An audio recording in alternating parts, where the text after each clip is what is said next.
bravo Shonda Rhimes, and of course, bravo Julia Quinn for the source material. That's spoiler free. We're going to move on now, so be warned. Spoilers from here on out.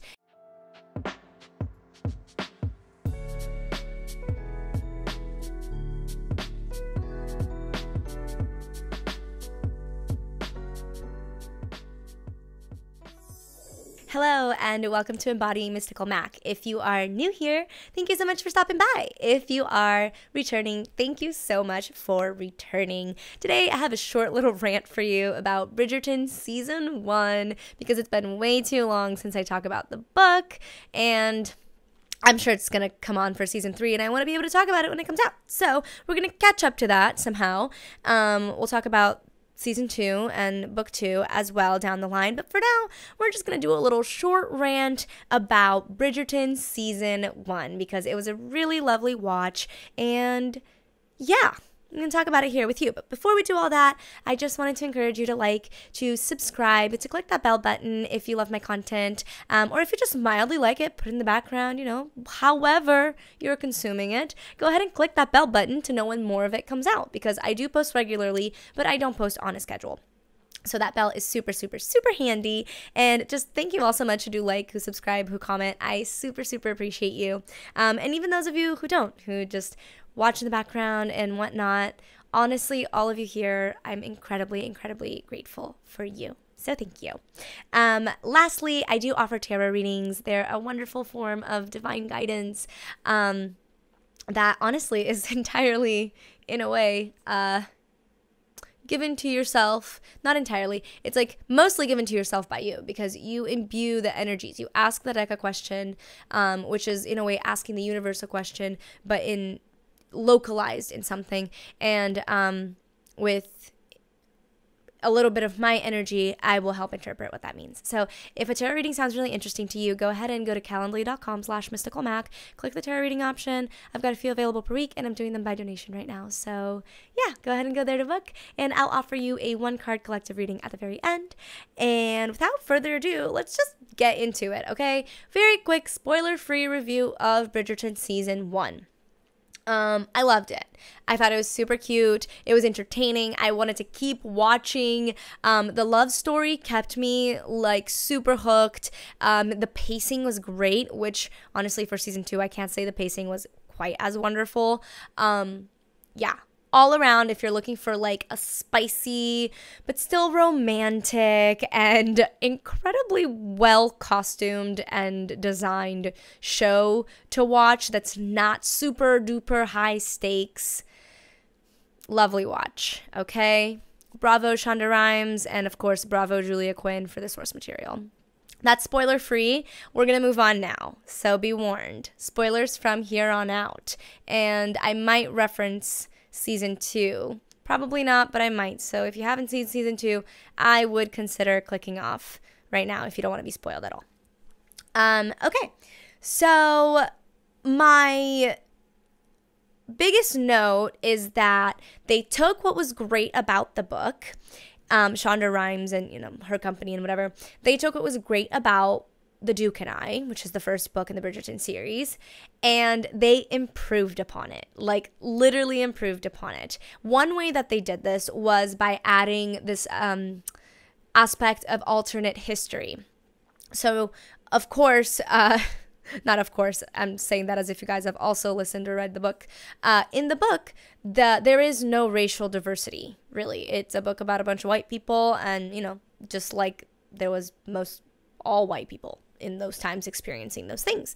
And what Shonda Land, which is Shonda Rhimes' production company, decided to do that I thought was really, really, really smart was take that opportunity to add diversity in a way that was really well integrated to the story, actually impacted the story, right? That little spiel that Lady Danbury gives the Duke, which he ends up being cynical anyway, but she gives the Duke about how love, the king falling in love with the queen who was a slave, I presumed, and elevating her in turn elevated people who looked like her, and that's the reason that they, you know, have the status that they do now. And like that line felt slightly too expository for me, but I also understand that that paradigm is also very,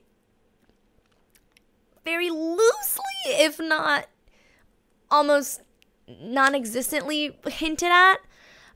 So they really did need like a concrete line to anchor us into that reasoning for how everything is functioning in the show and why we have, you know, all of this diversity when those times were clearly not as diverse. So I love that they took this opportunity to create alternate history, and we got a smoking hot biracial couple in the Duke and Daphne. Okay. So fun. So fun. Yeah, so fun. It also helps that my boyfriend probably, like, when he was younger, not by much, but when he was younger, he probably could have played the Duke. So I was like extra like, ooh, so very exciting. Okay, very, very exciting. Yeah, that's like one of my best notes for that all around. And I love the way that Daphne's and Simon's story unfold. I already said that. The pacing is really, really nice. In the book, the way that things happen, like basically they get married a lot faster. And I think I don't know if I talked about this before, but yeah, basically they get married a lot faster. And then they have to kind of work out their issues. Whereas in the show, the courtship is really long, and then they get married for the same reason as they do in the book, and you know they have to work out their issues. But I loved the extended courtship for the show. Like that was really good, and that's what I mean by like the way that their story unfolded in the show was done really well for the show, and I really, really appreciate that. It was a wonder, and like and what is it? It was a wonder and also just really lovely to watch, but at the same time, like, again, kept me at the edge of my seat. One kudos that I have to give to the show, like 100%, is in the book when Daphne finds out, you know, that he was being a little deceptive when he said he couldn't have children, when the truth is he wouldn't have children.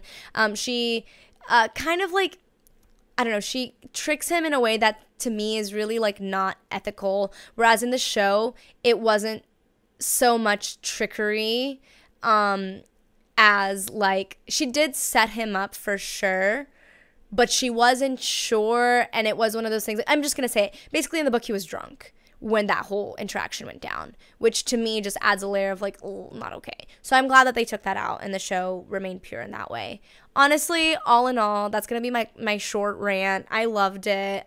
Really smart elements. The second season had pacing issues, but we'll get into that for the second season video. And I still am going to do like a little, probably kind of like this, like a short book rant, because I'm kind of far away from the project now. Like it wasn't, you know, like I haven't just watched it. I haven't just read it. It's going to be like a short little concise rant for book 2 and then for season 2.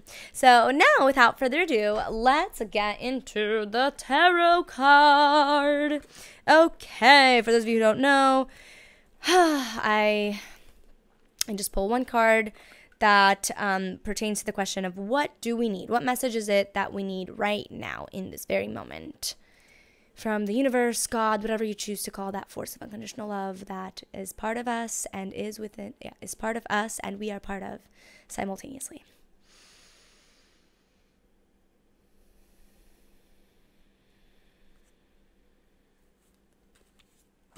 Okay. What is our message? Oh, that was very clear. Love when that happens. The Page of Swords. Oh, wow. I love that. Okay. So the tarot deck has, if you've been here before, you know, it's got 2 parts, the major arcana, and I call them arcana sometimes arcana, so don't get at me. I pronounce them differently. Depends on the day. But the major arcana, which has the cards that basically depicts the hero's journey, but the cards like death, the lovers, those cards will be in the major arcana, the cards you've seen on TV and movies. The minor arcana is going to contain 4 suits with 4 court cards each and 10 number cards. And each suit has an element that it pertains to. And swords is the element of air. And when we think about the element of air, we're actually thinking, funny I'm using the word thinking, we are focusing on thoughts. We're focusing on mental things, mental processes, mental patterns, beliefs that are rooted in our mind, be it in our subconscious or our conscious mind. And when we look specifically at the Page of Swords, it's a youthful energy, okay? This isn't the Knight, this isn't the Queen, this isn't the King, this is the Page, and she looks brightly towards the horizon, towards a new horizon, it seems, right? And she's got the wisdom of the forest behind her. She's got the wisdom of this waterfall behind her, the bird that she's holding, as well as the waterfall, and the leaves and not the leaves, but the flowers blooming on this willow tree behind her. Oh, I'm sorry, the flowers are pink, but the water and the bird are both gold, and then also the desert sand that she's looking towards the desert, and the sand is also golden. Gold is this really a brilliant color that can correspond to our sacral and our solar plexus, in the sense that it's just vibrant. It's the color of the sun, and it can attune us to this feeling of empowerment, right? And joy and excitement. And it's interesting that she's looking towards a desert, which is supposed to be, and granted, there's like a city back here, but she's looking towards a desert, which is supposed to be more desolate, which is supposed to be, more void of nourishment and greenery, right? Water, plants, whatever. And still, it's as if the desert does have nourishment for her. The desert does have something for her there to explore. So this is a sign for you that you are supported. Whatever situation you're going through right now, that this may resonate with, you are supported. You have more support than you know, but that support it's more grounded than simply like, oh, I have people standing behind me. No, this is the kind of support of like, you have ancient wisdom within you. Not even if you don't think you have ancient wisdom for like, well, ancient wisdom isn't going to help me pass my test tomorrow. Okay, maybe not, but you have this inner wisdom of how to function and how to live your life. I promise you, if you just quiet your mind and you ask, what is the next logical step? You're really open to receiving that answer. It will come. You are the only one that can truly live your life to the fullest, and you have all the support to do so. But you have to put effort into the things that really, truly matter to you. Okay? That's really important. That doesn't mean that you throw caution to the wind, you quit all your jobs and you go, whatever. No, like, you've got all the support behind you. Like, she's not stepping off the rocks and directly into the desert, but she's planning her way there, right? So this is a lot like the last message in the collective reading that we got, but it was a different card. Put the steps in, know that you're supported, keep your eye on the prize. And when the time comes to leap off these rocks and go towards this castle city here, you will know. Okay? You will know. But work on clearing those thoughts. Work on questioning the ones that are deprecating you and making you feel less than.